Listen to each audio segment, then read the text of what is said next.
Pues aquí estamos y hemos llegado al viernes, gracias a Dios, porque no es siempre fácil terminar la semana.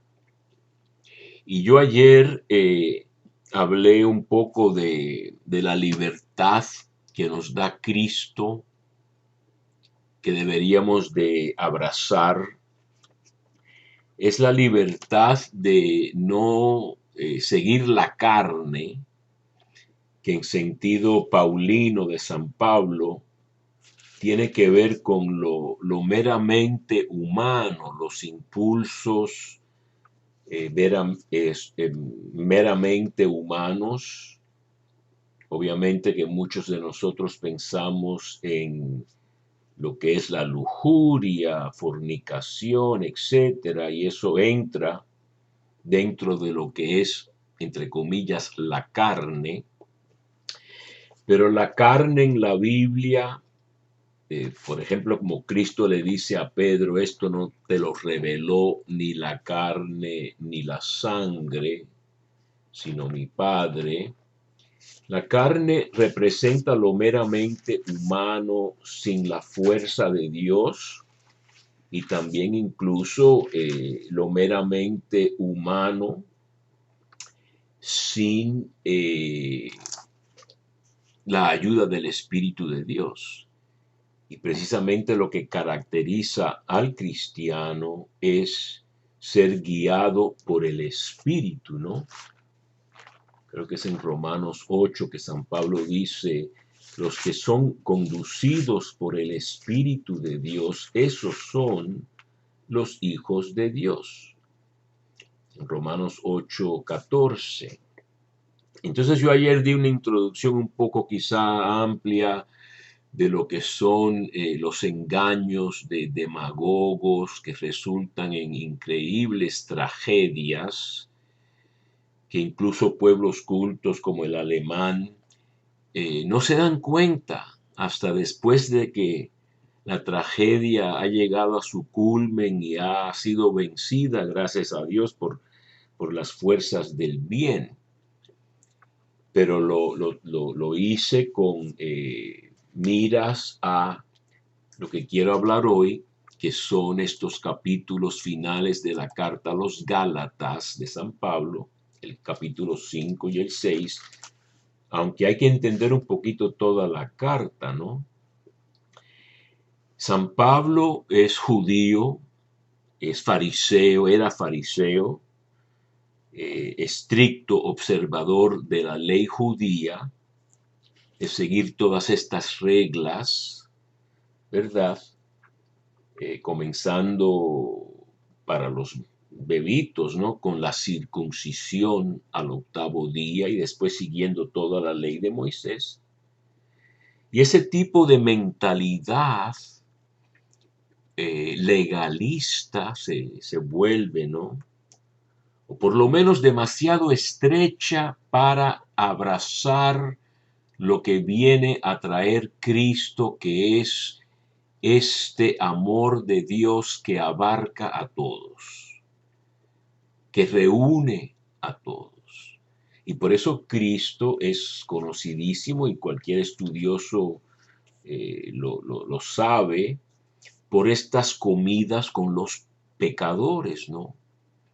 Publicanos, prostitutas, etcétera, porque estas personas no se fiaban de sí mismos, quizá estaban excluidos y quizás se sentían mal, y entonces son estos enfermos para los cuales vino el médico Jesús. Que ya hay precedentes para eso en el Antiguo Testamento, en Ezequiel 34, el buen pastor hace a las ovejas descarriadas volver, que es una palabra que quiere decir convertirse, ¿no? Entonces la problemática de Gálatas, que él incluso la ilustra, da el ejemplo de cuando se le enfrenta al mismo Pedro, al mismo Cefas, el príncipe de los apóstoles, porque si se siguen estas reglas estrictas judías, si estas reglas son seguidas por los judíos que se han vuelto cristianos, reglas de la dieta y de otras costumbres y reglamentos que dio Dios, pero que Cristo se puede decir ha superado, pues entonces hay dos mesas para la Eucaristía. Una mesa para los judíos cristianos que observan la dieta judía y otra mesa para los nuevos arribados, estos venidos gentiles que no en su vida nunca han seguido estas reglas de la comida, ¿verdad? Pero todos comían juntos, incluso Pedro en Antioquía, hasta que, dice Pablo, llegaron estos falsos hermanos solapadamente que se infiltraron para espiar la libertad que tenemos en Cristo Jesús, con el fin de reducirnos a la esclavitud. Entonces en Gálatas capítulo 2.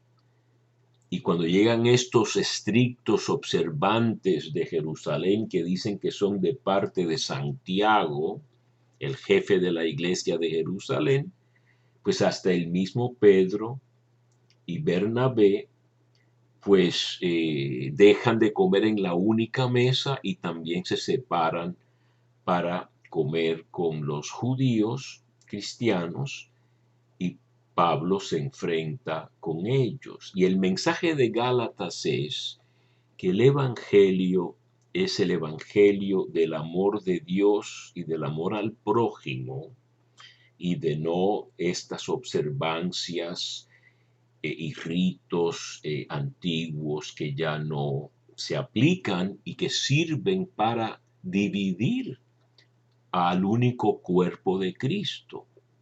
La idea que él va a desarrollar en, en Corintios y en Efesios, etcétera, ¿no?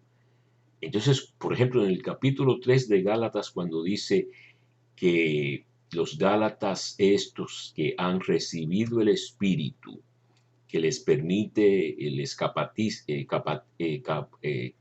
capacitiza para hacer grandes cosas, y ahora quieren regresar a la carne, que son estas supersticiones de este otro evangelio que los rivales de Pablo están predicando, que tiene que ver mucho con observancias judías, incluso la circuncisión, y observando días, meses, estaciones, etcétera.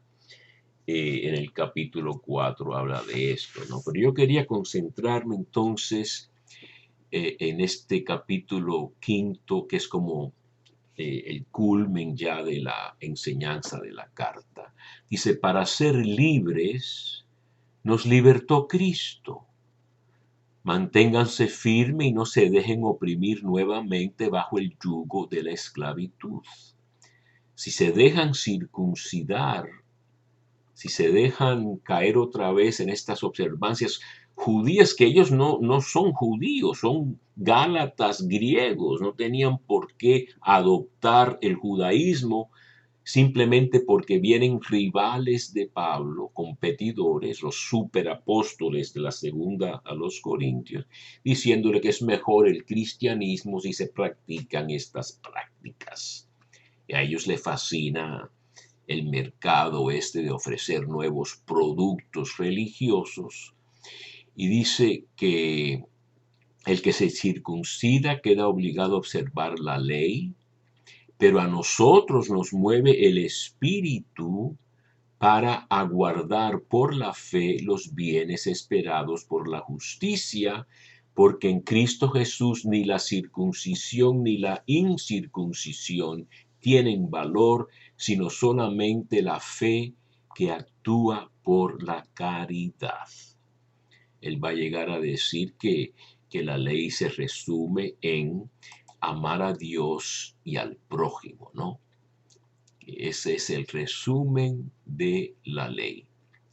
Y dirá que la ley de Cristo, en vez de la ley de la Torá judía, es cargar las cargas los unos de los otros, ¿no? Ayudaos mutuamente a llevar vuestras cargas y cumplid así la ley de Cristo. Entonces, yo quería repasar un poco lo que caracteriza esta vida en el Espíritu. Dice que hemos sido llamados a la libertad, pero que esta libertad no es pretexto para la carne, al contrario, sírvanse por amor los unos a los otros, pues toda la ley alcanza su plenitud en este solo precepto. El resumen de la ley: amarás a tu prójimo como a ti mismo. Pero si se muerden y se devoran mutuamente, miren que no se vayan a destruir mutuamente. Y hoy en día la gente se devora mutuamente, ¿no?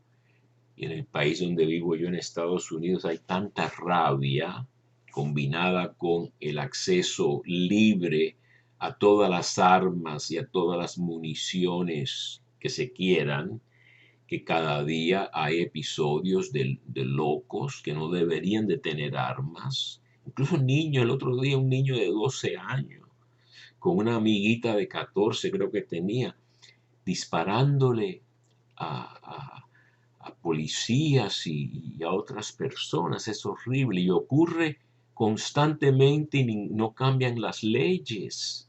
Cualquier loco puede comprar todas las armas. Hacen un chequeo que no sirve. Por mi parte les digo, si viven según el Espíritu, no darán satisfacción a las apetencias de la carne. La carne va contraria al Espíritu. Pero si están conducidos por el Espíritu, no están bajo la ley. ¿Cuáles son las obras de la carne?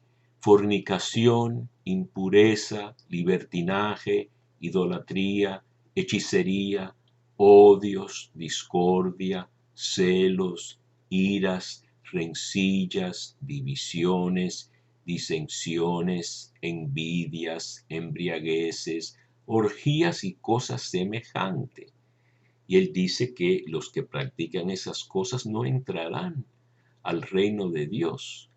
En cambio, el fruto del Espíritu, para que discernamos cuáles son los frutos del Espíritu, es amor, alegría, paz, paciencia, afabilidad, bondad, dominio de sí. Dice, contra estas cosas no hay ley. Pues los que son de Cristo Jesús han crucificado la carne con sus pasiones y sus apetencias. Si vivimos según el Espíritu, obremos también según el Espíritu. No busquemos la gloria vana, provocándonos los unos a los otros y envidiándonos mutuamente.